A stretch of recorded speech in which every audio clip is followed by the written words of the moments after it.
நாளை பார்த்தீங்கன்னா ஏகாதேசியும் நம்மளுக்கு புரட்டாசி 2வது சனிக்கிழமையும் இரண்டும் ஒன்றாக நம்மளுக்கு ஒரே நாளில் வருகிறது.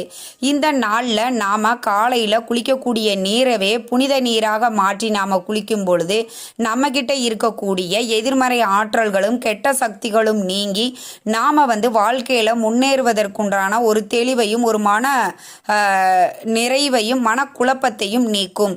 என்ன பொருளை சேர்த்து குளிக்கணும் அப்படின்னு பார்த்தீங்கன்னா, பெருமாளுக்கே உகந்த ஒரு பொருள் துளசிக்கு அப்புறம் பார்த்தீங்கன்னா இந்த பச்சை கற்பூரம் தாங்க. அதனால் உங்கள் குடும்ப உறுப்பினர்கள் எத்தனை பேர் இருக்கிறாங்களோ, இப்போ 4 பேர் 5 பேர் இருக்கிறாங்க அப்படின்னா ஒவ்வொருத்தருக்குமே ஒரு பக்கெட்டில் தண்ணி பிடிச்சி ஒரு துண்டு பச்சை கற்பூரத்தை பவுட்ரு பண்ணி அந்த நீரில் கலந்துட்டு அதுக்கப்புறம் குளிங்க. இந்த பச்சை கற்பூரம் பார்த்தீங்கன்னா பணவரவை ஏற்படுத்தக்கூடியது. இந்த நாளைய தினத்தில் வரக்கூடிய புரட்டாசி சனிக்கிழமையில் இது மாதிரி குளிச்சிங்க அப்படின்னா பணவரவு செல்வ நிலை உயரும் அப்படிங்கிறது ஐதீகம். அதனால்